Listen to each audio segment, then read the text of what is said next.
I think all violinists should have a little bit of singing ability. I think all instrumentalists all across the board should have a little bit of singing training. It doesn't have to be, something elaborate, but at least having some experience singing in chorus, choir, or even taking a little bit of voice lessons, I do really think it's valuable.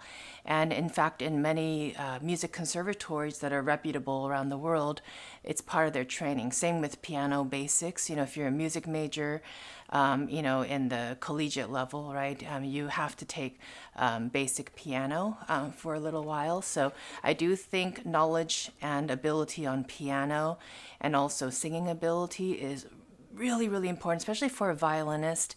Being able to sing the things that you're playing is going to truly, truly enhance your intonation, your ability to shift, your ability to shift accurately, your ability to play with expression.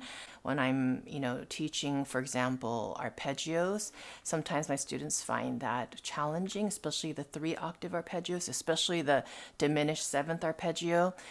When you look in a standard scale and arpeggio book, there's 7 arpeggios. So I just refer to them as the 1st, 2nd, 3rd, 4th, all the way up to the 7th. A lot of times my students don't know what all the arpeggios are like. It's like the minor 1 and the major 1 and minor 4, major 6. There's usually 5 arpeggios that have 3 notes in them, so they look like triplets, and then the last 2 have 4 notes in them.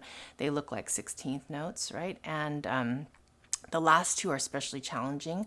The penultimate one is very, very challenging sometimes. So I do like to use singing in order to, help with learning how they sound and, how to play them.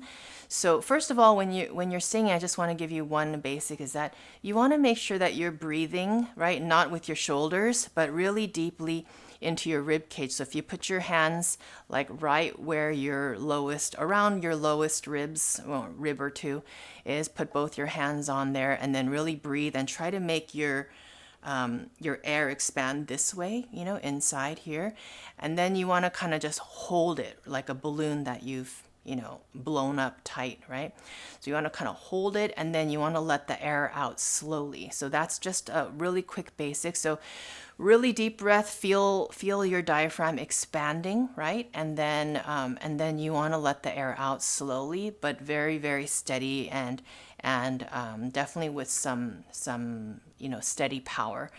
And it's really important to not sing quietly, even though you feel shy. You really got to sing with a little bit of, oomph, because otherwise it's difficult to tune it. It's just like playing the violin, right? If you tune and you play, kind of like that, it's hard to know if you're playing it right or if you're tuning it right. But if you have a, nice clear tone, then you know if it's in tune or not.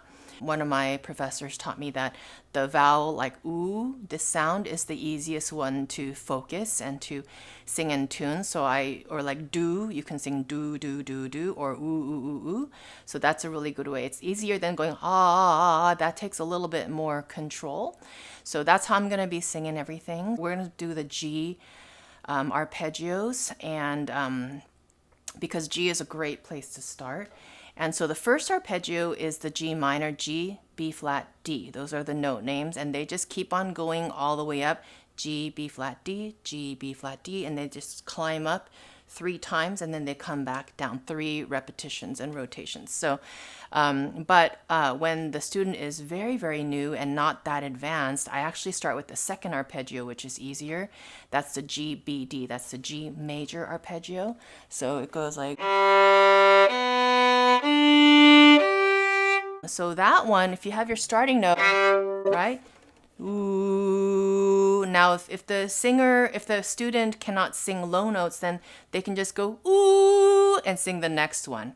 The concept of like register jumping, it's kind of once you understand it, you can start utilizing it, because there's a lot of classical music that is beyond my singing range and most people's singing range. So you just drop down when it gets too high, or when it gets too low, you just jump up again. Do do do do. See, it's much easier when I have a good air support. So it was much clearer. The doo, that's a little bit getting close to the top of my chest voice range. So that's why it's a bit wobbly, but it really doesn't matter. As long as you can hold the pitch, right? Then that's all we need. So once you hear that, you should be singing it like the whole time you're playing it.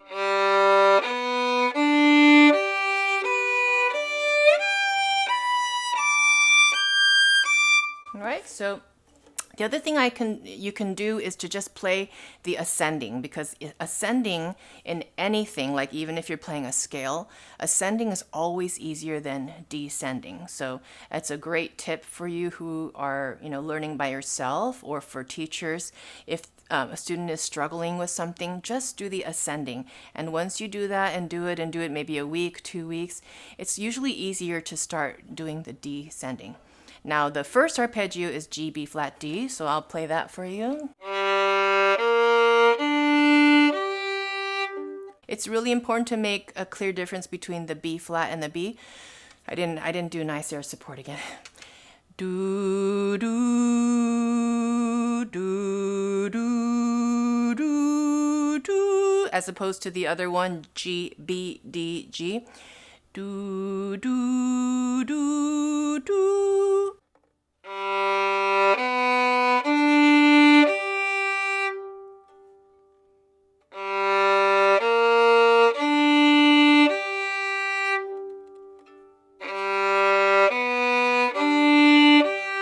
So then the next one is G, B, E.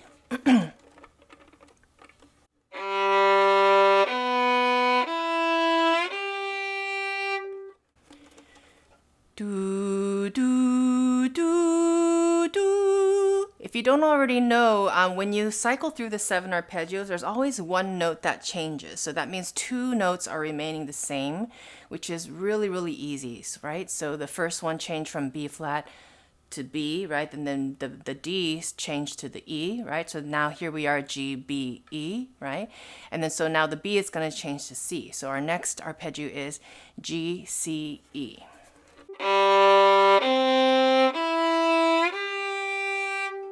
Do, do, do, do. Then the next one changed to minor, so the E is going to change to E flat. G, C, E flat, right? So.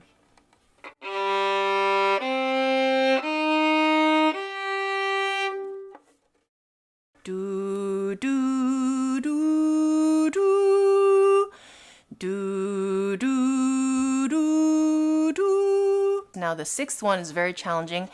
G, E flat, G, B flat, C sharp, E.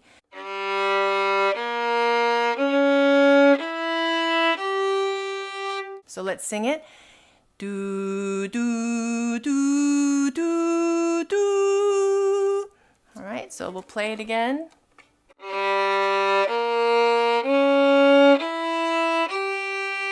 There we go. And then the last one is the dominant 7th arpeggio. It has A, C sharp, E, G. The diminished 7th has a minor third. It's like a certain set distance between 2 notes.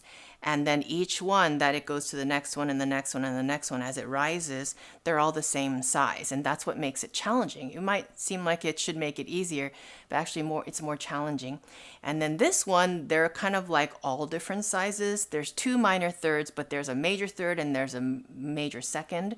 So it's confusing. So the first note going to the second note is rather large, and the next 2 are kind of normal, and then the last one is very small. This is the only one that has something that's not a skip in it. So E, G, F, and then it's done. But when you go back to G, see how you have a whole step right there? That's weird. None of the other arpeggios has that. Do, do, do, do, do. Let's do it again. Do, do, do, do, do. Now, there's really no need to sing all the way up 3 octaves because that's very difficult, but you should sing back down again. But I'm just going to reserve that for a different video. If you find this helpful, I'll do a more thorough video in the future. But I think for now, it just gives you the idea, and why the singing is more important. So, any of you who've ever tried to learn these arpeggios and sort of failed or found it challenging, and then if you sing along with me, were you singing along? If you weren't, what were you doing? Go back and sing along with me, and then you can just pause it and play it, right? So I think you're gonna see a noticeable difference. And please let me know in the comments, if you found it much easier. I really recommend you stick with one arpeggio. So there were 7 I just did. Stick with one until you feel like you're pretty comfortable. I highly recommend you give it a try. Hope you found it helpful. And please do check out, I never remember to tell you this, but please do check out all my playlists. I know it's hard when you go to the actual channel. There's a lot of videos. I think I have 430 something videos. I don't remember anymore. And so I did categorize them, but even the playlists are quite large. But I recommend you go and check out the playlists based on the topic, you know what I mean? And then just have a browse, because there's a lot of videos out there I've made. And other than the sound quality, and the video quality, the equipment, there's nothing in there that is outdated. Everything I've said is relevant. Okay, hope you have a great day. Thanks for watching.